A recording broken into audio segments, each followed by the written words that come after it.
The night air was bitter cold, cutting through the thin fabric of Eleanor Hartwell's worn dress as her small feet stumbled across the frozen fields.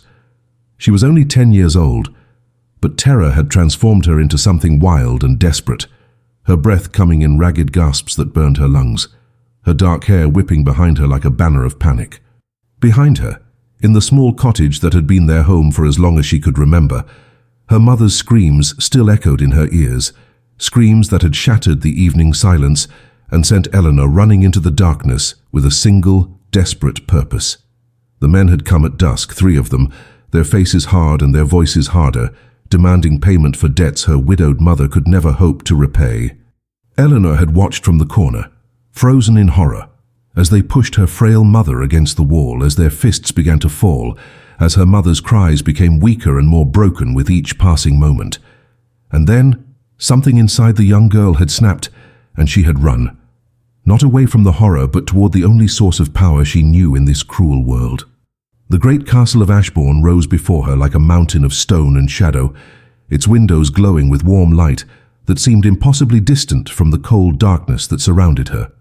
Eleanor had never approached the castle before, had only seen it from afar as a place where people like her did not belong, where the Duke, that distant, powerful figure who owned the very ground her family's cottage stood upon, lived a life as removed from hers as the stars from the earth. But desperation had burned away all sense of propriety, all awareness of the vast social chasm that separated a tenant farmer's daughter from a duke of the realm. Her mother was dying. That single thought pounded through her mind with each footfall, drowning out the voice of reason that whispered she would be turned away, that great men did not concern themselves with the suffering of people so far beneath them, that her intrusion would likely result in punishment rather than salvation. None of it mattered. Nothing mattered except the terrible image of her mother's blood on the cottage floor. The guards at the gate tried to stop her, their hands reaching out to catch this muddy, wild-eyed child who had appeared out of the night like a ghost, but Eleanor was small and quick and driven by a force greater than fear. She slipped past them, her voice rising in a desperate cry that echoed off the stone walls, calling for the Duke, calling for help, calling for anyone who possessed the power to make the nightmare stop. And then, impossibly, he was there, Alexander Thornfield, the Duke of Ashbourne himself, emerging from the great hall with a look of cold irritation at the disturbance. He was tall and forbidding, dressed in evening clothes of such elegance that they seemed to belong to a different world entirely. His dark hair perfectly arranged, his handsome face set in lines of aristocratic displeasure. For a moment, Eleanor's courage faltered, her child's mind suddenly aware of the enormity of what she had done, of how she must appear to this man of power and privilege, a dirty, sobbing peasant girl who had dared to invade his sanctuary. But then she thought of her mother's screams, and Eleanor Hartwell did something that would change the course of her entire life. She threw herself at the Duke's feet, her small hands clutching at the fine fabric of his trousers, her voice breaking as she looked up into that cold, aristocratic face, and spoke the words that would forever bind their fates together. She told him that they were beating her mother, that men with cruel faces and crueler intentions were killing the only family she had left in the world, that her mother would die if someone did not help them, and that he was the only person in the entire world with the power to make it stop. The desperation in her young voice cut through the winter air like a blade, raw and terrible and impossible to ignore. Estou muito feliz que você esteja aqui comigo nesta jornada. Se você está gostando desta história, por favor, inscreva-se no canal e deixe seu like. Isso me ajuda a continuar trazendo essas narrativas emocionantes para você. What happened next would be spoken of in whispers throughout the estate for years to come. The Duke, known throughout England for his icy demeanor and his absolute refusal to involve himself in the petty concerns of his tenants, stood perfectly still for a long moment, looking down at the desperate child at his feet. Something flickered in his dark eyes, something that might have been recognition or memory, or perhaps simply a crack in the armor of indifference he had worn for so long. And then, without a word of explanation to the assembled household staff who had gathered to witness this extraordinary scene, Alexander Thornfield turned on his heel and strode toward the stables, calling for his horse and his fastest riders, his voice carrying the unmistakable tone of command, that had been bred into him through generations of absolute authority. Within minutes, the Duke himself was riding through the darkness toward the Hartwell cottage, with Eleanor clinging to the saddle before him, her small body shaking with cold and fear and desperate hope. The night that had begun with violence and terror was about to take a turn that no one, least of all the young Eleanor Hartwell, could have possibly anticipated. The years before that terrible night had been simple ones, marked by the quiet struggles of genteel poverty that defined the Hartwell women's existence. Catherine Hartwell had once been the cherished daughter of a country gentleman, raised with all the refinements of her class: music, literature, fine needlework, and the expectation of a respectable marriage. She had married for love, choosing a kind-hearted young man of modest means over the wealthier suitors her father had preferred, and for a brief, golden period, her choice had seemed blessed. Eleanor had been born into a home filled with laughter and affection, where her father's warm presence made their small cottage feel like a palace. But fever had taken him when Eleanor was barely 6 years old, and with his death, the fragile security of their lives had crumbled like sand beneath the tide. Catherine had tried desperately to maintain their position, to give her daughter the education and refinement that her own upbringing demanded, even as their circumstances grew increasingly dire. She took in sewing, accepted discreet charity from distant relatives, and stretched every penny until it screamed, all while teaching Eleanor to read from precious books, to speak with proper diction, to carry herself with the dignity befitting her maternal grandfather's lineage. But dignity did not pay debts, and refinement did not fill empty stomachs. In the small annuity that had sustained them dwindled and disappeared, swallowed by her late husband's business debts, that Catherine had known nothing about until creditors began appearing at their door. She had borrowed money to pay for her husband's funeral, for winter coal for the doctor when Eleanor fell ill with pneumonia, each loan adding another link to the chain that was slowly strangling them. The cottage they lived in stood on Ashbourne land, part of the vast estate that sprawled across 3 counties and supported hundreds of tenant families. Catherine paid her rent faithfully when she could, but there had been months when the choice was between rent and food, between shelter and medicine, and she had gambled that the great Duke's stewards would show mercy to a widow with a young child. For the most part they had. The Ashbourne estate was well managed and not unkind to its tenants, but the other debts, the ones owed to merchants and money-lenders in the village, those men showed no mercy at all. They had been patient at first, accepting promises and partial payments. But patience had its limits, and eventually the promises rang hollow and the partial payments stopped coming altogether. Eleanor had been aware of their poverty in the way children are aware of such things, understanding that they had less than others, that her mother's face grew tight with worry when bills arrived, that there were days when meals consisted of little more than bread and weak tea.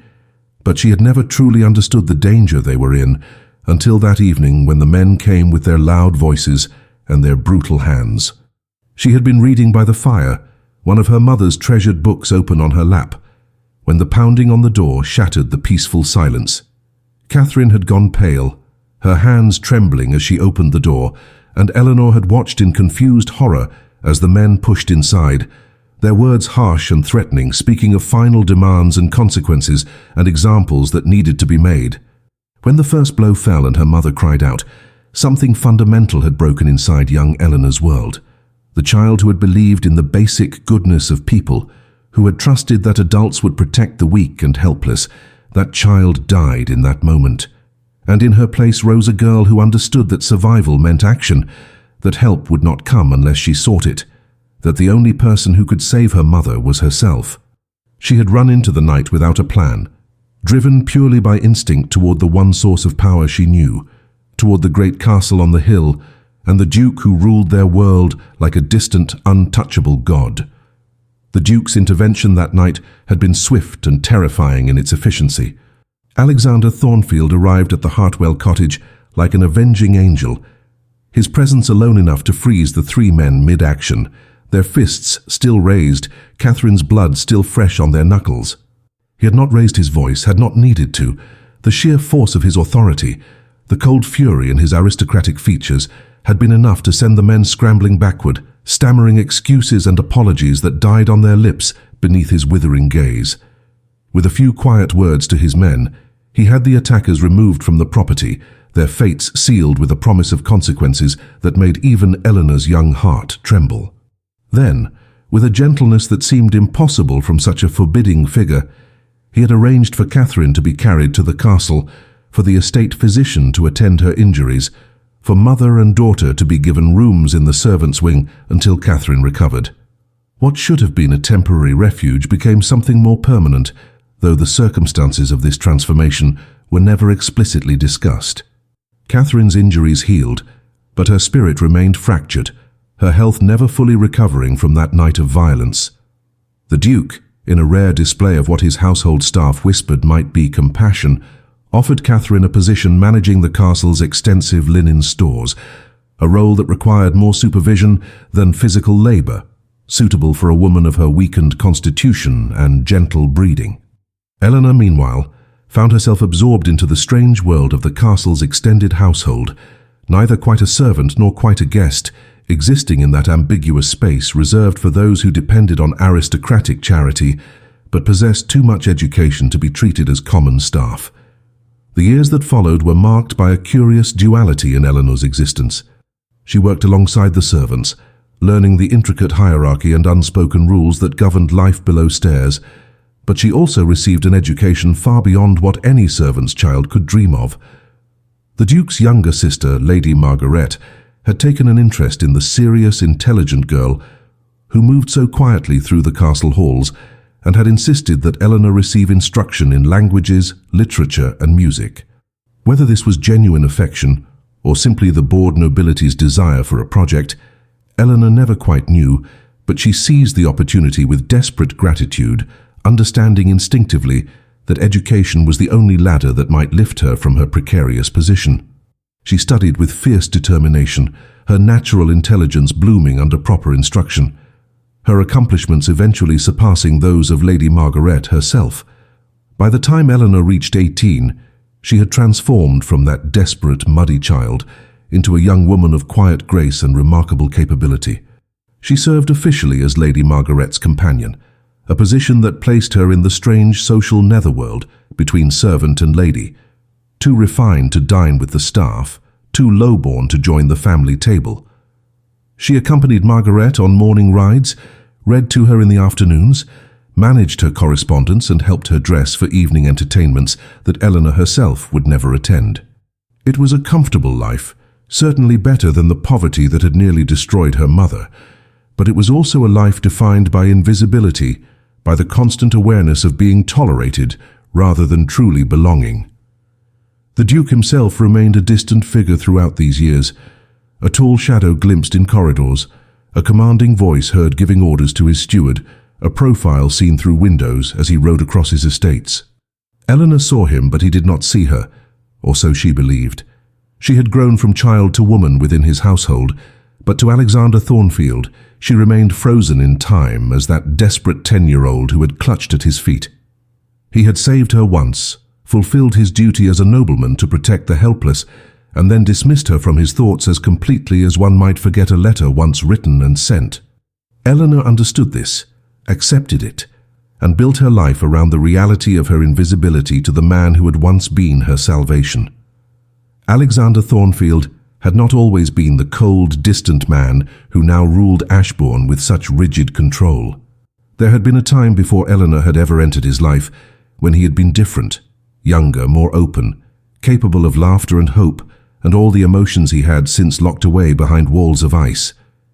He had been engaged once, betrothed to a beautiful young woman named Isabel Weston, the daughter of an earl, a match that had promised both affection and suitable alliance. Alexander had been 24, still new to his title after his father's sudden death, and he had believed himself in love. Isabel had been everything society demanded, beautiful, accomplished, charming in company, and Alexander had planned their future with the optimism of a man who believed that duty and desire could align perfectly. The betrayal, when it came, had been devastating in its cruelty and its publicity.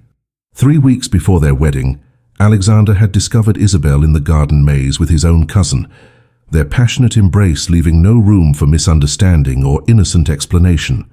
The humiliation had been compounded by the revelation that the affair had been ongoing for months, that Isabel had been using her engagement to Alexander as a cover for her true attachment, that society had known or suspected while he remained blindly trusting. She had wanted his cousin, a charming wastrel with no fortune and less sense, but she had needed Alexander's title and wealth. The scandal had rocked London society, providing delicious gossip for an entire season, and Alexander had endured it all with a face of stone, refusing to show the world how deeply the knife had cut. From that wound, the man Eleanor now knew had emerged, controlled, guarded, suspicious of emotion and contemptuous of romantic sentiment. Alexander had thrown himself into the management of his vast estates with obsessive focus, transforming Ashbourne into a model of efficiency and prosperity while allowing his personal life to wither into frozen isolation. He attended society functions when duty demanded, conducted himself with perfect aristocratic propriety, and firmly rejected every maternal scheme to see him remarried. His sister Margaret worried about him. His friends encouraged him to move past his hurt, but Alexander had built his walls too well. He would marry eventually, he knew. Duty to his title demanded an heir, but it would be a practical arrangement, a business transaction with a suitable woman of good breeding, who understood that his heart was not part of the bargain. This then was the man who moved through the castle halls, who passed Eleanor dozens of times without truly seeing her, who had saved a desperate child 8 years ago, and then forgotten her existence as completely as one forgets yesterday's weather. He was not cruel, merely absent, his attention focused on ledgers and land management and the complex political maneuvering that occupied men of his status. The servants and dependents of Ashbourne were well treated under his governance, their welfare ensured through efficient systems and clear expectations. But they were not individuals to him, merely responsibilities to be properly discharged. Eleanor Hartwell was one name among hundreds in his household, a charity case resolved and relegated to the past. But fate, as Eleanor would soon discover, had no interest in allowing either of them to remain comfortably frozen in their separate isolation. The spring of Eleanor's 18th year brought changes to Ashbourne that would shatter the careful distance both she and the Duke had maintained, forcing them into proximity that would reveal truths neither was prepared to face. It began innocuously enough with Lady Margaret's decision to host a house party, inviting a dozen of her friends for 2 weeks of country entertainment, a decision that would require Eleanor's constant presence and, more significantly, would place her directly in the Duke's line of sight for the first time in 8 years. The house party descended upon Ashbourne like a glittering invasion, filling the ancient castle with laughter, music, and the particular brand of chaos that accompanied young aristocrats at leisure. Lady Margaret had invited her closest friends, daughters of viscounts and earls, a baron's charming son and several eligible gentlemen, whose presence suggested Margaret harboured matchmaking ambitions. For Eleanor, the fortnight promised to be exhausting, requiring her constant attendance as Margaret fluttered between activities, changed her mind about gowns 6 times daily, and required someone to manage the practicalities that her privileged existence had never taught her to handle. Eleanor organised morning rides, arranged afternoon teas, ensured that fresh flowers appeared in every room, and somehow remained invisible while being indispensable, a skill she had perfected over 8 years.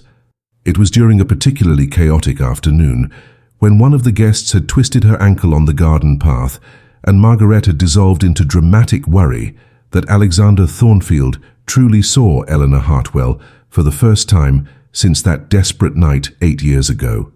He had been crossing the entrance hall when the commotion erupted, his sister's voice rising in panic, and his natural authority had compelled him to investigate, despite his general policy of avoiding his sister's social entertainments.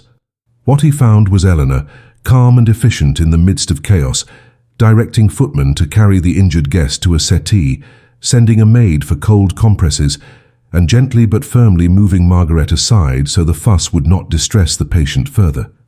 The young woman's quiet competence, her natural air of command despite her subordinate position, struck Alexander with unexpected force. He found himself watching her more closely after that, noticing details that should have been beneath the attention of a duke. He observed how she moved through the household with graceful efficiency, how the servants respected her, how she managed his sister's mercurial moods with patient diplomacy. He noticed, too, that she was beautiful, not in the obvious celebrated way that drew universal admiration, but with a quieter appeal that revealed itself gradually. Her features were delicate but strong, her figure slender and graceful, her dark hair always neatly arranged despite the demands of her position. But it was her eyes that arrested him. Large, expressive eyes that held intelligence and depth, eyes that suggested she saw far more than she revealed. Something about her presence disturbed the careful equilibrium Alexander had maintained for so long, creating a subtle disquiet he could not quite name. The turning point came one evening when Alexander encountered Eleanor alone in the library, long after the house party guests had retired to dress for dinner. She had been returning a book to its proper place, standing on the rolling ladder with her arms stretched overhead, completely absorbed in ensuring the volume was correctly positioned among its fellows. The sight of her there, silhouetted against the shelves of leather-bound books, stirred something in Alexander's memory. A fleeting image of a much younger girl, desperately clutching at his clothes, her voice breaking as she begged him to save her mother. The recognition struck him like a physical blow, the connection between that terrified child and this composed young woman suddenly startlingly clear. He had spoken without thinking, his voice emerging rougher than intended as he asked if she was that same Eleanor Hartwell who had come to him all those years ago. She had startled at his voice, nearly losing her balance on the ladder, and he had moved instinctively to steady it, his hands gripping the wooden rails as she descended. Up close, her composure faltered, revealing the truth beneath, that she was acutely aware of him, of the vast social gulf between them, of her own vulnerability within his household. She had confirmed her identity quietly, thanking him once again for his intervention that night, her voice steady, despite the faint color rising in her cheeks. Alexander had dismissed her thanks with automatic courtesy, but after she left, he remained in the library for a long time, disturbed by the encounter in ways he could not fully articulate. The recognition, once made, could not be unmade, and Alexander found his awareness of Eleanor growing with unsettling intensity in the days that followed. He began to notice her everywhere, a figure in the background of every gathering, always present yet somehow apart, observing the social theatre with an expression that suggested both understanding and distance. He watched how she navigated the treacherous waters of his sister's friendships, deflecting cattiness with grace, smoothing over tensions before they could escalate, all while maintaining the careful neutrality her position required. There was a strength in her quietness, a dignity in her subordination that spoke of character forged in hardship. Alexander recognized it because he had built his own armor from similar pain, though his had been constructed from betrayal rather than poverty. What disturbed him most was the way the house party guests treated her, or rather failed to treat her as anything at all. To them, Eleanor was merely part of the household machinery, no more worthy of acknowledgement than a particularly useful piece of furniture. They discussed their private affairs in her presence as if she were deaf, made unflattering comments about absent friends with no concern for her hearing, and occasionally issued orders to her with the casual thoughtlessness reserved for servants. Eleanor bore it all with perfect composure, her face revealing nothing, but Alexander found himself increasingly irritated on her behalf. She was better educated than half these silly girls, more intelligent than most of the vapid young men who lounged about his estate, yet she was forced to efface herself completely to maintain her precarious position. The crisis came during a dinner party that Margaret had organized with particular care, inviting not only her house guests but several families from the surrounding estates. It was intended as a grand affair, an opportunity for Margaret to display her hostessing skills and for the guests to see Ashbourne in all its formal glory. Eleanor had been pressed into service helping Margaret prepare, spending hours on arrangements that would allow her to claim credit while doing none of the actual work. When the evening arrived, Eleanor had naturally assumed she would dine with the upper servants as usual.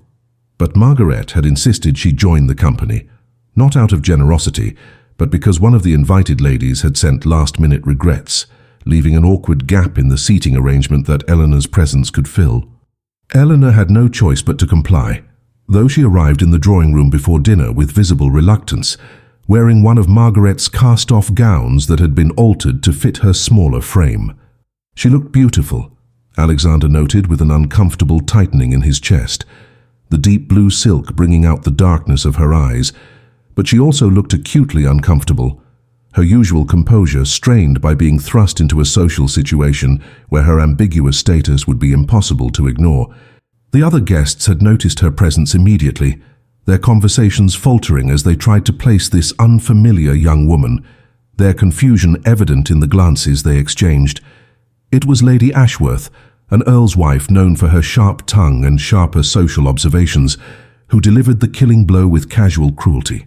She had inquired sweetly about Eleanor's family, her connections, her background, questions designed to expose rather than enlighten.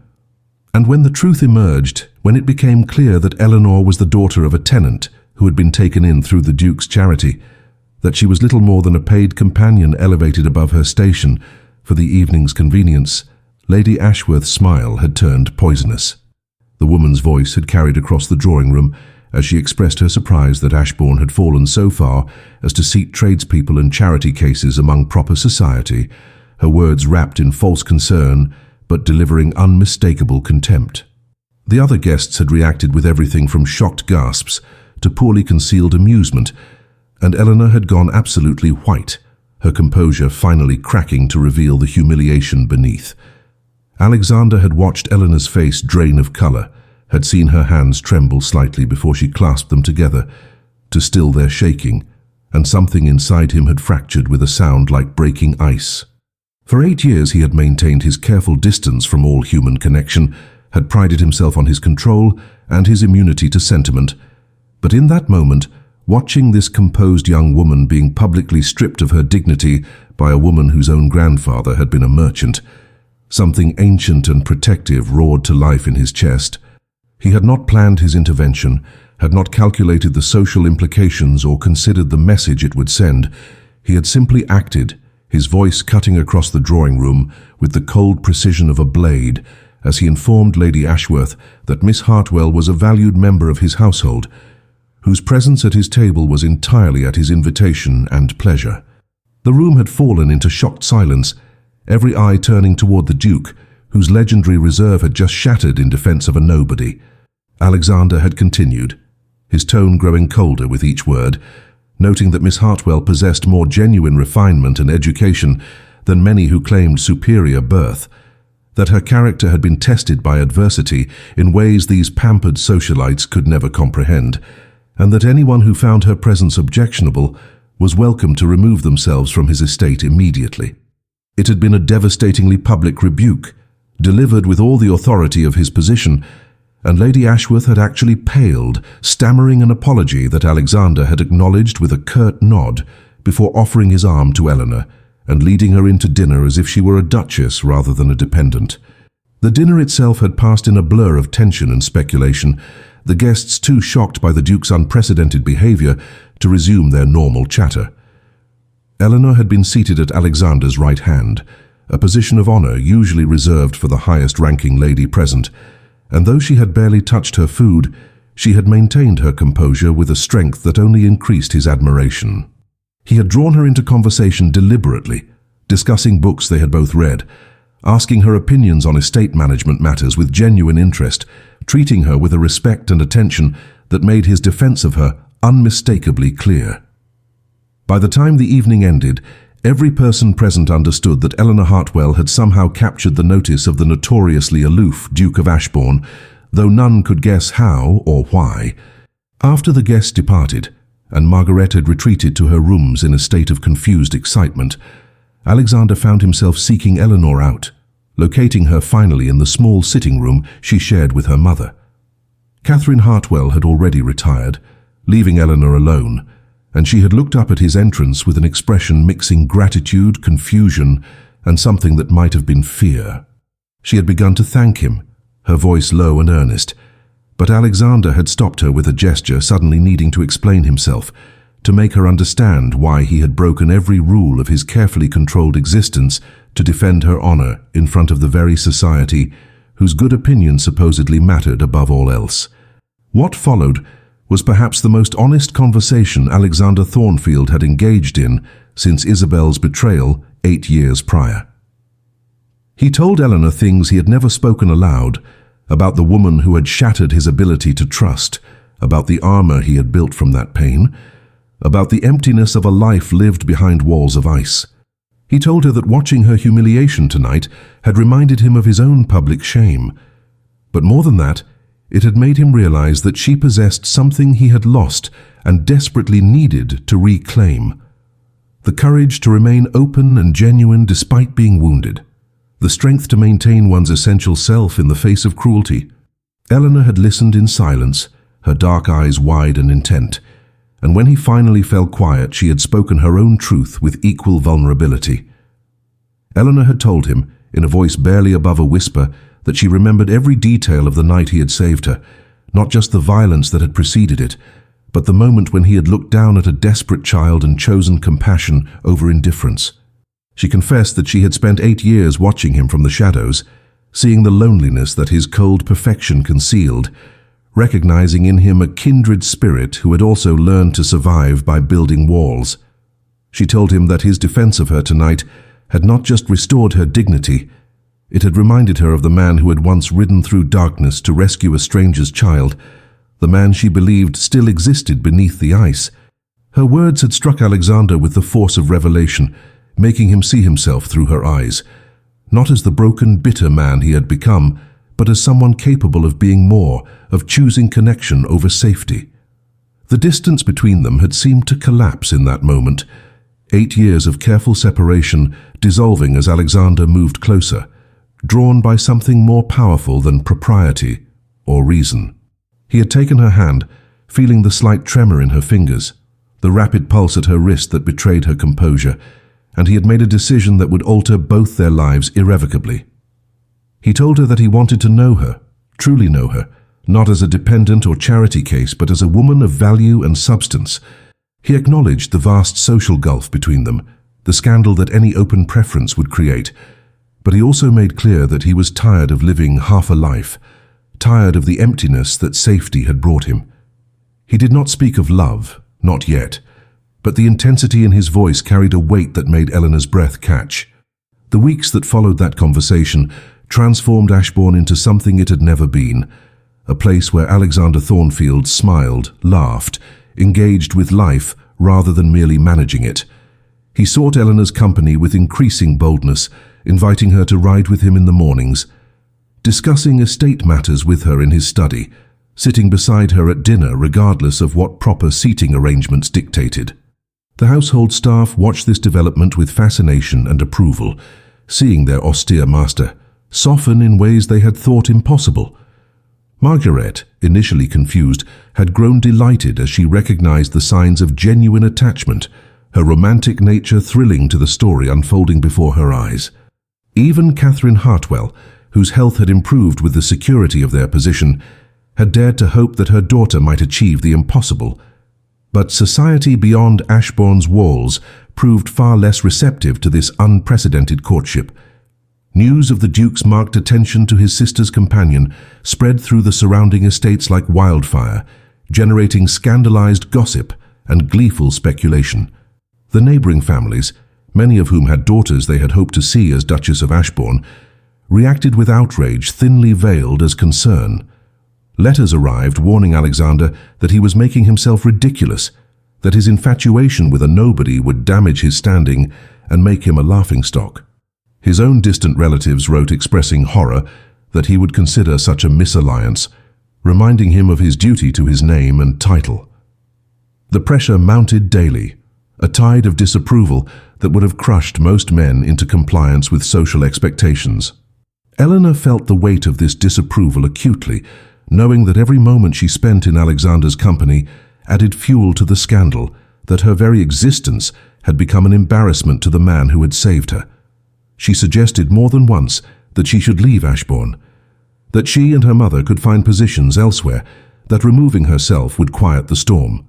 But Alexander had refused with a fierceness that took her breath away, declaring that he would not be governed by the opinions of people whose shallow judgment he had long since learned to despise. He told her that she had awakened something in him that had been dead for 8 years, that she had reminded him what it meant to live rather than merely exist, and that he would sooner abandon his title than lose what they were building together. The Great Autumn Ball at Ashbourne had been a tradition for generations, an annual event that drew the highest echelons of society from across 3 counties. It was the social pinnacle of the season, an occasion where alliances were forged, marriages were arranged, and reputations were made or destroyed under the glittering chandeliers of the castle's magnificent ballroom. This year, the ball carried additional weight because everyone knew that the Duke's increasingly public attachment to Eleanor Hartwell would reach some form of resolution during the event. Society had watched their courtship with varying degrees of fascination and horror, and now they gathered like spectators at a gladiatorial contest, eager to witness whether Alexander Thornfield would capitulate to social pressure or commit social suicide by choosing a woman so far beneath his station. Eleanor had dressed for the evening with unusual care, wearing a gown that Margaret had insisted on ordering for her from London, a creation of ivory silk and delicate lace that transformed her quiet beauty into something luminous. Her mother had helped arrange her dark hair, weaving pearls through the arrangement with trembling fingers and tear-bright eyes that suggested Catherine understood the significance of this night. As Eleanor descended the great staircase to join the receiving line, she was acutely aware of the whispers that followed her progress, the pointed stares and barely concealed sneers of women who considered her presence an affront to everything their world held sacred.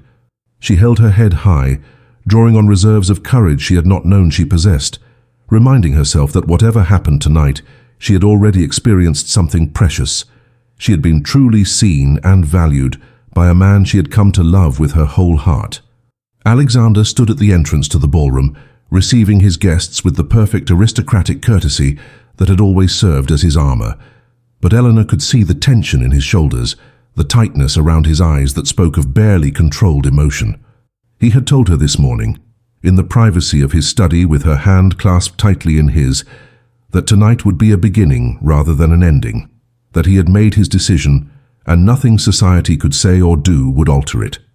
He had not elaborated, had asked her only to trust him and to be brave for a few more hours, and Eleanor had agreed despite the fear that coiled in her stomach like ice. She took her place beside Margaret, occupying that familiar ambiguous position, present but peripheral, visible but not quite acknowledged, and watched as the cream of English aristocracy flowed into the ballroom in a river of silk, jewels, and calculated social maneuvering. The evening progressed with painful slowness, each minute stretching into an eternity as Eleanor endured the weight of hostile scrutiny. Lady Ashworth was present naturally, her expression smug with anticipation of Eleanor's inevitable humiliation. Other ladies made pointed comments within Eleanor's hearing about the proper place of servants and dependents, about the dangers of allowing charity cases to forget their station, about the unfortunate consequences when great men allowed themselves to be led astray by pretty faces. The gentlemen were hardly better, their gazes assessing Eleanor with the calculating speculation of men who assumed that a woman of her position must be available for less honorable arrangements than marriage. Through it all, Alexander moved through the crowd with controlled grace, performing his duties as host, while his eyes returned again and again to where Eleanor stood, as if reassuring himself of her presence. It was nearly midnight when Alexander Thornfield brought the glittering assembly to complete silence. He had moved to the center of the ballroom, signaling the orchestra to cease playing, his commanding presence drawing every eye as conversation died away into expectant quiet. What followed would be recounted in drawing rooms and recorded in private journals for years to come, would be analyzed and debated and ultimately immortalized as one of the most extraordinary moments in the social history of the English aristocracy. Alexander had begun to speak, his voice carrying clearly through the vast space, thanking his guests for attending and then, with devastating directness, addressing the matter that had consumed society's attention for months, his relationship with Miss Eleanor Hartwell. Alexander spoke with the absolute authority of a man who had made peace with his decision and would brook no opposition. He told the assembled aristocracy that 8 years ago a child had come to him in desperate need, and in helping her, he had performed what he had believed to be a simple act of duty. But tonight, he was acknowledging a debt that ran far deeper than he had ever imagined. He told them that Eleanor Hartwell possessed qualities that their world claimed to value but rarely demonstrated: genuine courage, unwavering loyalty, quiet dignity in the face of adversity, and a strength of character that had been forged in hardship rather than inherited through accident of birth. He spoke of how she had reminded him what it meant to live with an open heart, how her presence had awakened parts of himself he had thought dead, how she had shown him that true nobility resided in one's actions and character rather than in titles and bloodlines. Then, in a moment that seemed to stop time itself, Alexander Thornfield, Duke of Ashbourne, one of the most powerful men in England, walked across the ballroom floor to where Eleanor stood frozen in shock and disbelief. The crowd parted before him like water, their faces reflecting everything from outrage to fascination, and when he reached Eleanor, he did something that shattered every rule of propriety and social hierarchy that governed their world. He lowered himself to one knee before her, taking her trembling hand in his, and in a voice that carried to every corner of the silent ballroom, he asked Eleanor Hartwell to do him the extraordinary honor of becoming his wife, his duchess, his partner in all things for the remainder of his life. The proposal was not a question, but a declaration, spoken with such conviction and such public vulnerability that even his harshest critics found themselves momentarily silenced by the raw emotion of the moment. Eleanor's response came through tears she could not control, her voice breaking as she accepted with a simple yes that held within it 8 years of longing, of quiet love nurtured in shadows, of dreams she had never dared to speak aloud. Alexander rose and pulled her into his arms, propriety be damned, holding her against his chest as if she were infinitely precious, and the ballroom erupted into chaos. Some guests applauding with genuine emotion, others standing in scandalized silence, and still others departing in outraged protest. Alexander cared nothing for any of it. His attention focused entirely on the woman in his arms, the woman who had saved him far more profoundly than he had ever saved her, the woman who would stand beside him as his duchess and prove to the world that true worth could not be measured by bloodlines alone. The wedding took place 6 weeks later in the castle's private chapel, a small intimate ceremony that included only those who had supported their union from the beginning. Eleanor became the Duchess of Ashbourne, and in doing so, she transformed not just her own life, but the very nature of what was possible in their rigidly stratified world. She brought to her new position the same quiet competence and genuine compassion that had characterized her years as a dependent, but now she wielded the power to effect real change, establishing schools for tenant children, creating opportunities for young women of limited means, and demonstrating through her own example that grace and dignity were not the exclusive province of noble birth. Catherine Hartwell lived to see her daughter's triumph, her health improving remarkably as she shed the weight of years of worry and fear, and she spent her remaining years in comfort and honor as the Duchess's beloved mother. Alexander and Eleanor's marriage became, against all odds and social predictions, a genuine love match that deepened with each passing year. They had 3 children, 2 sons and a daughter, who grew up watching their parents navigate the world as true partners, united in purpose and affection. The society that had initially scorned Eleanor gradually came to respect and even admire her, though there were always some who could never quite forgive her elevation. But their disapproval mattered less and less as the years passed, becoming nothing more than background noise to a life built on mutual respect, shared values, and the kind of transformative love that redeems past wounds and creates new possibilities. The little girl who had once run through darkness to save her mother had become a duchess, yes, but more importantly, she had become living proof that courage, character, and an open heart could triumph over the rigid hierarchies that sought to define and limit human potential. And so, dear listener, what can we take from Eleanor and Alexander's extraordinary story? Perhaps this, that our true value is never determined by the circumstances of our birth or the opinions of those who judge us from positions of unearned privilege. Eleanor's worth was always inherent in her courage, her loyalty, her intelligence, her resilient spirit, long before a duke recognized it and society was forced to acknowledge it. The validation she received was sweet, certainly, but it did not create her value. It merely made visible what had always been there. In your own life, remember that you carry within you the same inherent worth that Eleanor possessed. There will always be voices telling you that you are too much or not enough, that your background disqualifies you, that your dreams are inappropriate for someone of your station. But your value is not determined by those voices. It resides in your character, in how you treat others, in the courage you show when facing adversity, in the kindness you extend, even when it costs you something. And sometimes, if you are very fortunate, someone will see that value clearly and love you for it. Not despite who you are, but because of it. That is the love worth waiting for. The love that transforms and redeems. The love that Eleanor and Alexander found in each other. May you be brave enough to recognize your own worth, patient enough to wait for those who see it truly, and wise enough to build your life on the foundation of genuine character rather than external validation. This is the true nobility that no accident of birth can ever bestow, and no social judgment can ever take away.